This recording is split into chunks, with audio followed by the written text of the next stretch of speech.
Hi all, ஒரு சிம்பிளான chicken gravy பார்க்கலாமா? ஒரு கடாயில் 2 டேபிள் ஸ்பூன் நல்லெண்ணெய் ஆட் பண்ணிக்கோங்க. சிக்கன் கிரேவிக்கு தான் நல்லா டேஸ்ட் கொடுக்கும். ஆட் பண்ணதுக்கப்புறம் ஸ்பைசஸ்லாம் ஆட் பண்ணிக்கோங்க. கிராம்பு, பட்டை, பிரியாணி எல்லாம் ஆட் பண்ணிவிட்டு கொஞ்சமாக குமின் சீட்ஸ் ஆட் பண்ணிக்கோங்க. கருவேப்பிலை நிறைய ஆட் பண்ணுங்கள், நல்லா டேஸ்ட் கொடுக்குற கிரேவிக்கு.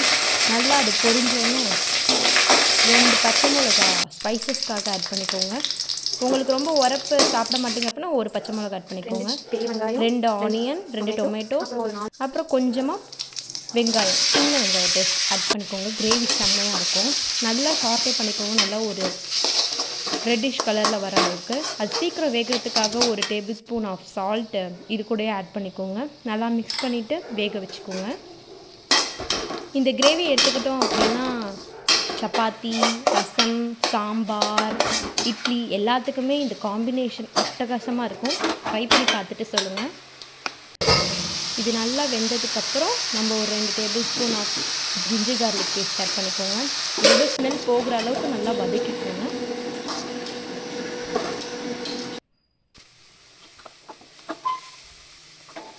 நல்லா டீப் ஃப்ரை பண்ணிக்கோங்க. இந்த ஜிஞ்சர் கார்லிக் பேஸ்ட்டு ஸ்மெல் வராத அளவுக்கு ஆட் பண்ணதுக்கப்புறம் நான் ஒரு 1/2 கிலோ அளவுக்கு சிக்கன் ஆட் பண்ணியிருக்கேன். போனோடு தான் ஆட் பண்ணியிருக்கேன். நீங்கள் போன்லெஸ் கூட ஆட் பண்ணிக்கலாம்.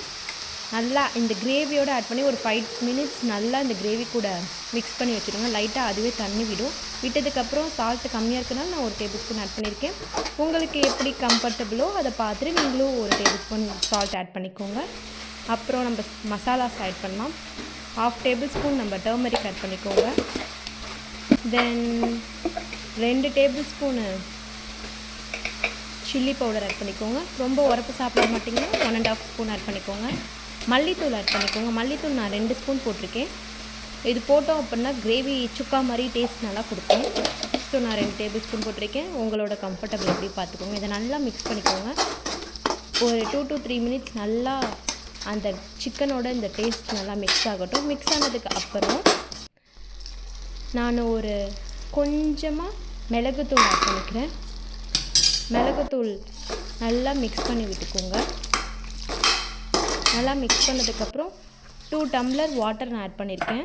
கிரேவி நிறைய கிடைக்கணும் பண்ணுறதுக்காக. நாங்கள் சாம்பார் அது கூட சாப்பிடாம சப்பாத்தி கூட சாப்பிட்றதுனால குவான்டிட்டி நிறையா வேணுன்றதுக்காக நான் 2 டேபிள் ஸ்பூன் ஆட் பண்ணியிருக்கேன். இது நல்லா ஒரு 10 மினிட்ஸ் to 15 மினிட்ஸ் நல்லா வேகட்டும். நல்லா ஒரு மூடி போட்டு வேக வச்சுருக்காங்க. எப்படி கொதி வருது பார்த்தீங்களா? இந்த அளவுக்கு கொதி வரணும். கொதி வந்ததுக்கப்புறம் இதுக்கப்புறமா தான் நம்ம கரம் மசாலா ஆட் பண்ணணும். நான் ஒரு table spoon garam masala add பண்ணுறேன். கொதி வந்ததுக்கப்புறம் தான் ஆட் பண்ணணும். ஓகேயா? ஆட் பண்ணி முடித்தோடனே இது ஒரு ட்ரிக்கு. ஒரு குழிக்கரண்டியில் கொஞ்சமாக எண்ணெய் ஊற்றி ஒரு 2 பல் பூண்டு சாப் பண்ணி நீங்கள் ஆட் பண்ணிக்கோங்க. அது நல்லா ப்ரௌனிஷ் கலரில் வரணும். நல்லா ப்ரௌனிஷ் கலரில் வந்ததுக்கப்புறம் காஷ்மீரி மிளகாய்த்தூள் இருக்குல்ல, காஷ்மீரி மிளகாய்த்தூள் ஒரு 1.5 டேபிள் ஸ்பூன் ஆட் பண்ணிக்கோங்க.